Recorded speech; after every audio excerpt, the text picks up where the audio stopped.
Welcome to Agenda Edina, a news program summarizing the actions taken at City Hall that affect you most. I'm your host, Dorothea Marty. Beacon Interfaith Housing Collaborative plans to build housing in Edina for young adults who are or have been homeless. Earlier this month, the City Council granted approvals for Beacon to redevelop the existing TCF Bank building on West 66th Street. The building, to be called 66 West, would be remodeled and expanded for 39 units of small studio apartments for young adults ages 18 to 22. All units would be monitored by 24-hour staffing in the first year and considered affordable housing. Edina Community Lutheran Church is the lead congregation on 66 West, modeled after Beacon's Nicollet Square in South Minneapolis. In addition to providing housing, 66 West would provide services to help tenants with educational and employment goals, which allows them to move from minimum wage jobs to living wages in a lifelong career. It's shocking for people to know that there's some 250 and 300 young people who are homeless in Edina and Hopkins and Bloomington and out in the suburban community.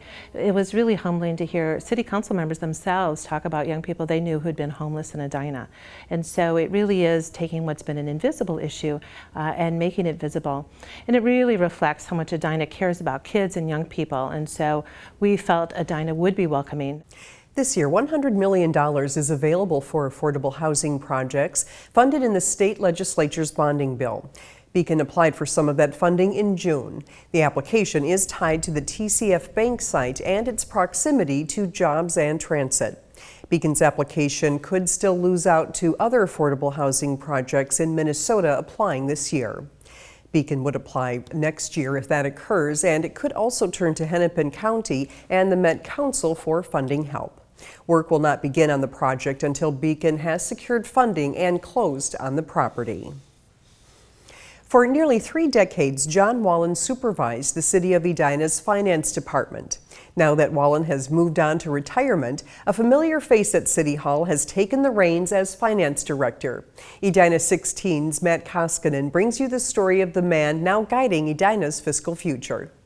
The finance director is really the city's chief financial officer, and in that regard, they're responsible for all aspects of managing the city's financial resources. City manager Scott Neal understood the importance of replacing the outgoing finance director. So Scott turned to somebody who's had proven success with his city, Assistant Finance Director Eric Roggeman. Eric's first encounter with Edina was as an independent financial auditor, and in that capacity, he got to look at a lot of different cities' budgets and books, and I think brought that kind of experience to us in that he saw best practices everywhere he worked. When John announced his retirement, I kind of knew I would be interested in the finance director position here. I knew I wanted to stay with the city because I really liked working with all the people here. We've got a great department and a great city leadership. So I was interested in the job, and I was really excited when Scott Neal offered it to me.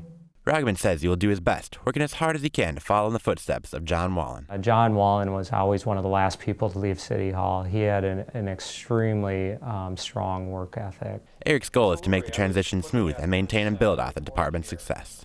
The city has a strong history of good financial management, and we really want to continue that. So I don't think big changes right now would be the right answer. I think the goal is to maintain some stability and consistency from that strong leadership in the past.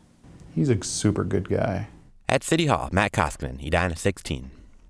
Following Roggeman's appointment to director, former city accountant Kyle Sawyer was promoted to the position of assistant finance director. The city will purchase property in downtown Edina with an eye toward creating more parking at 50th and France. Earlier this month, the City Council approved a $1.55 million purchase agreement to acquire the former Hooten Cleaners and Launderers property on West 49th and a half Street. Hooten Cleaners closed in 2012 when its owners retired. The city approached the owners offering to purchase the property to expand public parking in the 50th and France district. After several offers, the two parties were unable to reach an agreement. After a private sale fell through, the owners approached the city in August to see if it was still interested in purchasing the vacant property. The city agreed to terms previously offered in 2013. The city will accept the property as is, recognizing that a minor amount of contamination will need to be cleaned up. One of the things we've learned over the last year or two is that people, business owners, residents, customers want more retail space. They want more services here at 50th and France. So as we think about how this space will be redeveloped, it's not just adding more and more parking. We really want to activate the street, add some vibrant street level shops, some services. We want to grow this district. Having parking is an essential part of that. The city also purchased and razed the former Edina Realty building on West 49th and a half Street in mid-2013 to expand parking. Together, the properties could add 140 to 210 additional stalls to downtown Edina. Having this piece of real estate allows us to help paint the bigger picture. So adding the additional stalls won't solve the problem 100%. There will still be busy times at 50th and France, and we like busy times at 50th and France.